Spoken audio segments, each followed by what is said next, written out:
According to the people who knew my mother, they told me between 89 to 1990. Because omuntu amanyi mama wange nakati Masaka yakyaliyo yali one of the tight friends.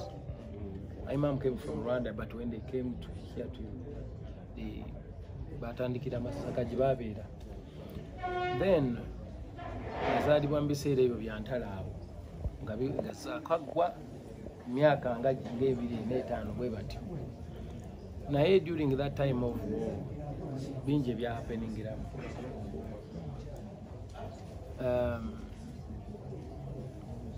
I had an idea of the story today, but I wasn't sure. Naye by the time when nalabako mama wange period for like 5 years, yalina omusajja and nga muzaddemu abaana. So nange nemanya nti oyo ye taata wange era nenkulanga amadooza nti era nga tetubeera naye nga tetumanyi na gyali by then, naye nga waliwo omukulu wange Mande ye nga agendayo twali tubeeranga Kyotera kuba twava Masaka ne tudda Kyotera, kati ye nga Mande avaayo najja naye nga nze mbeereyo mu kyalo bayitayo nenzinga ndi muto. Mama wange yali tabeera nange nze, yali abeeranga ne Mande.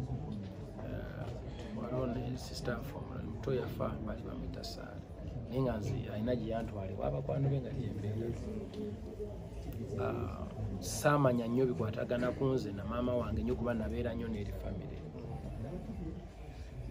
Then nze nenkulanga manyi birala naye bwe natandika okuba nga nkula, so many people started claiming me awo nga ntandise okuvaayo abantu bajja oli nagamba kino nagamba kino. But until one time, like some years ago, nga ne mzee Hassan afudde, nze gwe nali ndowooza nti ye mzee wa, ne bajja nga balina some proof, you know.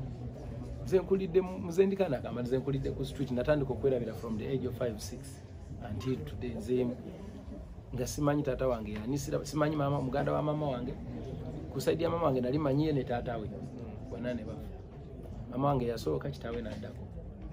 Tegera taata we bamuziika na mutaka lya kanse Kyotera kubanga yali naye talina baganda bebi bali awo. So mama wange twamuziika Ninzi Kaliisizo Ninzi Buzirandu.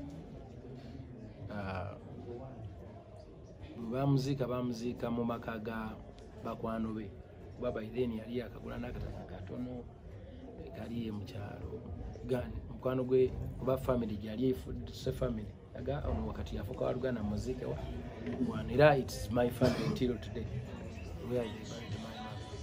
Kati mala okutandika n'okuyimba nfuse wa kabi, waliwo abantu abajja ne proofs ez'enjawulo ne bandagako ebintu ebimu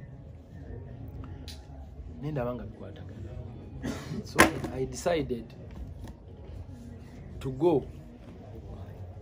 Nzo this thing is sensitive because nyina abantu benkuze nabo and they are my sisters, you know. I have my sister, I have Mande. I champaliriza to go.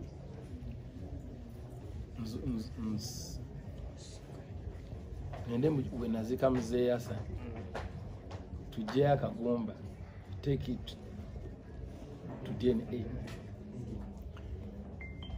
So we took it to Dubai, to where, and it came out but still it's my father kubanga we share yazala mama wange abana. So is my father, and when I put on money into area, so is my father. And bino nebijja byemulaba leero. So I kept quiet. Banga nkuzenze kasina kyemanyi. There is no bond. Ndi hasila wa ku street. Kulidde mu Buganda wano, ndi musajja Muganda, nze buli kimu ekyange ky'Abaganda kyemanyi. Yani bwe mbanga nyina mu kayembe we natuula, bwe ntuula n'Omuganda emboozi esumulule ebe enyuma simu bubi n'ekyo kimanyi kyekindi muli wamu. So bondi yoneta nempa hard time, but with the time netugenda nga tujja tugezaako okukwatagana tukyazimba. It has taken some years. That's why I didn't find it necessary to talk about it, because it is in the busy. I don't want even to go further, but what it is whatever it is what it is. That's what I can say. But all in all, God is good. I'm here, I'm a superstar today. Everyone knows me. I have family. I have people friends who turned into family. I have fans who turned into family. I have a very, very big, wide family. I've managed to make some money. I went back to Masaka. I bought a big land. I started my own family as number one, the beginning. But today, I'm so grateful that some things are coming out today. And it's always good to have a belonging, but that we shall see. I'm so grateful for everything. I don't want so many questions about that thing. That's what I can say for now, and don't proceed from there. Close chapter tukimalirize ekyo tugenda kufuna ebibuzo nga bitano ekyo mukisomo tetugenda bana one on one naye nyinyi n'atuguiding era n'awulira amaloboozi gaffe n'atuyamba n'atuwa seed fund kuba twali twakava mu covid nga naye akyatucunya netukolamu kasako netufuna mindset change programs wano and in the regions nibatandika process ya copyright law already n'olutuulo olusooka lwatuula kati balimu badde bagenza okugenda otandika okwera bize mu campaign nga bamaze okutuula olusooka lwaggwa nga bagenze mu committee meetings. Tulinda second and third hearing then yeite, of which tebakyadda mabega naawe okimanyi nti bwetuuka mu committee stage ekiba kibulayo second and third okulaba nga ki tekyadda mabega basically kuba ebibuuzo biba bingi. We can even challenge them in court. I'm telling you from the informative point of view, tugenda kubanga copyright leo tujifuna igenda kuyita. That is it. Era president natuguidinga natugamba nti muleme kutunuulira nsindala, mutunuulire tukuma tutya gate yaffe nga bannayuganda in our own way. Then najita Senyenge nagamu oteeka otya Senyenge ku luyimba lwo, natukwasa State House Science team netukola copyright management system almost ready ebulako just ndowooza take off kati which mulimo financial implications. Then jukira tuwayo batuwa 10 billion nene basukane batuwako 5 netuteekako mu Sako wano netuopeninga regional studios netubanga tusensitizing abantu baffe mu ngeri emu oba endala. So bwetutunuulira ebintu ebyo byonna ebivudde mu kwogera obulungi ne government, we cannot lose it. You understand? I understand. Bwetwalabye nga Owekitiibwa President, Your Excellency, agenda mu kalulu netugamba what can we do to show him nti omukwano guno guli mu kutambula wano mu nsi mwe tutambulira okutegera nti omuntu mwagalana kwe kulaba nga muwanyisiganya ku bulabu here and there nga bwakuwadde naawe omuddize ono alya n'ono alya emmere ekola ki 1 minute ono alya n'ono alya emmere ekola ki emmere egenda. So netusalawo naffe ng'abayiiya tukozese emitwe gyaffe tumuwe gift ye eya album nga tukozesa regions zonna the 19 even with the value chain on there. We collaborated on one album, all of us. Nti bwana agenda mu north abenga waliyo their songs they can play there. You know, we bagenda mu west, we bagenda mu east, we bajja mu central. Bawulire nti naffe tulina kitu contributings nga bwe tugenda ne meetings zaffe zino maaso. Some of us, we have reasons to support him. The president. This federation here is not partisan.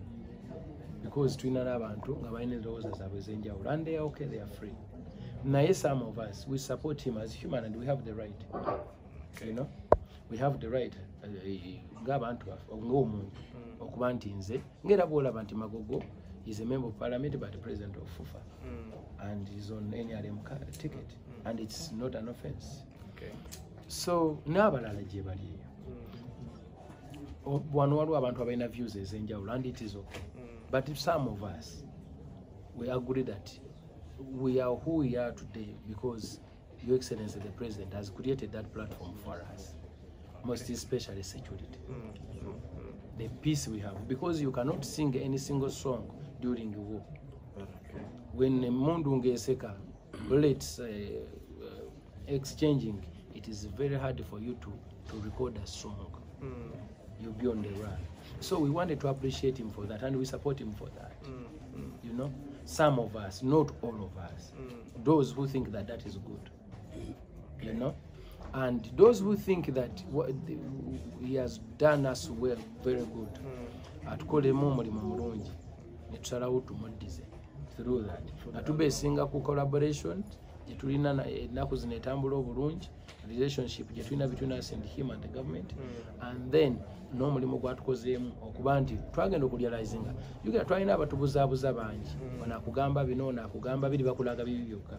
Naye bw'otunuulira omuvubuka nga nze saasoma nnyo, okitegera, nze bazadde bange baali baamu, nze nazaalibwa mu biseera bya ntalo, oba okitegera, ndowooza nga zikyagenda mu maaso banga zaakaggwa bwe bati, oba okitegera. Kati bw'otunulira some of us tutambudde tugenze international, tuzadde n'abaana, tufuuse nga waliwo akalemberezaako, we have to appreciate it. So ekyo twakikoze lweza ensonga, album bagiyita ensonga Yoweri. All of us, the guys of Lango, they have a song on it. The people of Iteso, they have a song on it. The people of Acholi, they have a song on it. The people of West Kole, they have a song on it.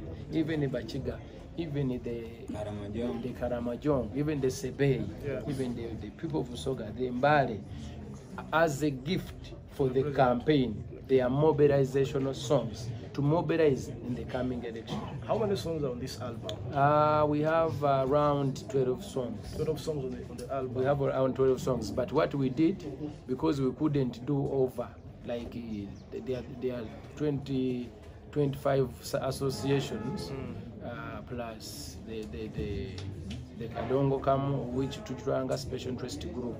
Okay. We decided to collaborate because we believe in collaboration. The people of Iteso, they collaborated with the people from West Nile. Yeah. The people of Ankole, they collaborated with people from Buchiga, from Kasese, from Toro and Bunyoro. The people of Jinja, they collaborated with the people from Bugweli, from Mbali, you know. So we collaborated. You can find it that some tracks we are like 4 or 5 on it, you know, so that we can cater for all of us. What is the bigger picture like? Are you like intending to shoot videos for this project? Yes. If you can paint for us that picture. No, we are going to be shooting videos during the campaign trail. Okay. So we are going to move with Your Excellency the President to support him on the campaigns, and through those performances and all the activities that's going to be happening there, we are going to be recording, and those are going to use us, and we are going to be shooting. Now, just to set the record straight, the different artists from the different areas who are featured on this collaborative album, are they all going to perform the different political activities for president? For president, they will all perform. Rally, on the rally, they will perform. Now, I don't know whether I can proceed and ask a question. Please. Many people argue that politics is quite divisive. And I know the federation as the apex body for all the associations, it must have been a Herculean task for you to bring all these different artists, different associations together. Don't you think, in a way, the politics of you doing a song for His Excellency can in a way be divisive? Not every musician is on this tape that were taken before. And we started from there to where we are. So far so good. We are moving well. You know? Yet we have where we can go. we still need Bebe Cool in so many things as an elder. He can guide us in so many things than going back and start saying this and that. In so many ways, over just sorting and a president. Musoga Eclipse, then Okay, are you done? Yes. One, lack of lacking managing violence mulimu gwa police. Mulimu gwa police. Ekyo ne fe tusobola okutuula ne twogera ona nzibidde olimba ona twakoze bwe tuti wano waliwo kano naye kasita kijjamu ona nkubye oluyi awo police eyingirawo. Oba ekisege waliwo ate ebintu police byerina okuhandulinga kubanga federation terina komera terina kooti, so we cannot handle everything.